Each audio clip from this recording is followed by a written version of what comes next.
More than 100 people, including children, are reported to have been killed by security forces in Myanmar on the deadliest day since last month's military takeover. The lethal crackdown came as protesters defied warnings and took to the streets on the annual Armed Forces Day. Professor John Blaxland from the Australian National University joins us now to discuss this from Canberra. Professor Blaxland, military rulers had warned about the use of deadly force if protesters took to the streets on Armed Forces Day. But just how shocking is it to have so many lives taken, especially those of children? Yeah, it truly is shocking, Miriam. Thanks for having me on the program. It's very upsetting to see really a repeat of the barbarity of the Tatmadaw that everybody had hoped we had seen the last of following the so-called Burmese road to democracy that saw the rise of Aung San Suu Kyi as the National League for Democracy, a leader who for the last few years has been the de facto head of state. The coup of November last year that saw the military takeover has now spiralled. It's spiralled to a very dark place that doesn't look likely to end anytime soon. We're seeing factions on the borders of Myanmar's west, north and southeast, all in clashes with the military.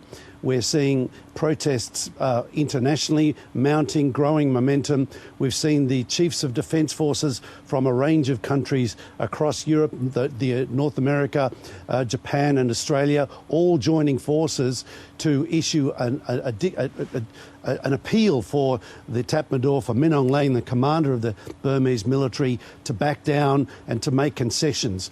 The question is now, we've seen in the past the Singaporean foreign minister, the Indonesian foreign minister going to Bangkok and trying to come up with a negotiated arrangement. There's more that can be done here. There really is a critical role for the neighbouring countries, for the Association of Southeast Asian Nations, particularly for neighbours like Thailand, but also great powers like India and Japan to play a role. Interestingly, Russia sent a deputy defence minister to the Armed Forces Day parade. No one else matched that. I think there's a space here where perhaps with some imaginative collaboration we could perhaps persuade China that it's also not in their interest for this to be the path that's followed, and that some concession can be made that will allow the Tatmadaw to retain a key role in society. It's the armed forces that can't get rid of that, but also to allow the NLD to resume its role as the political leader inside Myanmar. But the problem is, we've talked about responsibility to protect, or R2P, in a country like Myanmar where the military is so powerful and so controlling, and where the military force has so much operational experience and so much firepower at their control.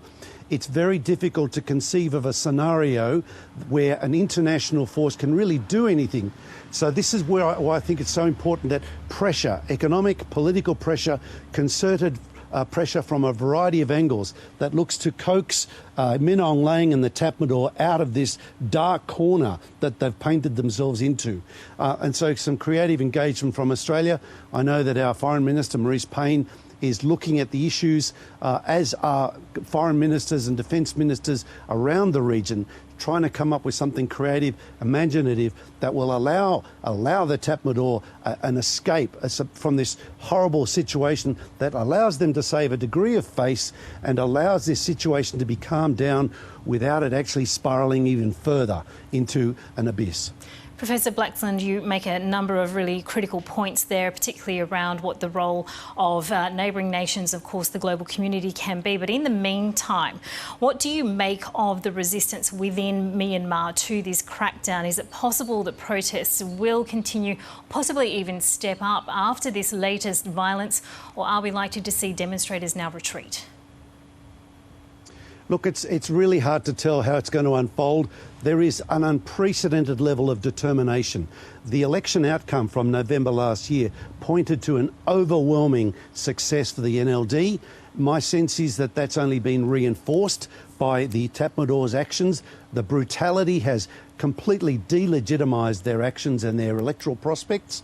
But whether or not in the absence of them being armed, in the absence of them having a capable force to resist the Tatmadaws forces, it's hard to conceive of what they can do physically beyond continuing this action in the hope that international pressure will change the dynamics. And of course there is a concern about what the police in Myanmar might be able to do. They're not nearly armed the way the police are, but there are questions about its loyalty. The Tatmadaw, the military, the armed forces, don't seem to trust them in the way that they're trusted in other countries. And that seems to be one of the reasons why the military is taking the lead role in suppressing the protest movement. But this violence is generating incredible bad press, incredible pressure internationally for sanctions on an unprecedented scale. And the question now is, what does Russia do? What does China do? And how much does the National Security Council of the United Nations do in response? My sense is that there's a gridlock there because of China and Russia and their veto power. So my sense is if that can't be broken through, then a regional engagement with India, with Japan, with the ASEANis, particularly neighbouring Thailand, has potentially a constructive role to play, a role that the Prime Minister doesn't want to play, but if he cares about regional security and stability, and if he cares about the welfare of ASEAN and of its own of Thailand, this could well spill over the borders.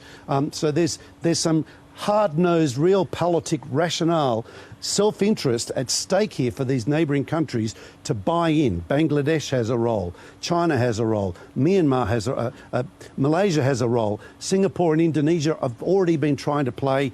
The question is what else can be done. Australia in the past has played a very constructive role in the Paris Peace Accord concerning Cambodia in the early 1990s, and of course with the East Timor crisis in 99 and the Bougainville crisis in 98, 99, we can play a role, but it has to be largely behind the scenes, facilitating, encouraging, creatively engaging and thinking about a way to apply pressure, but at the same time looking for a way to save face on everybody's side. That's the only way forward if we're going to avoid further degeneration and further bloodshed.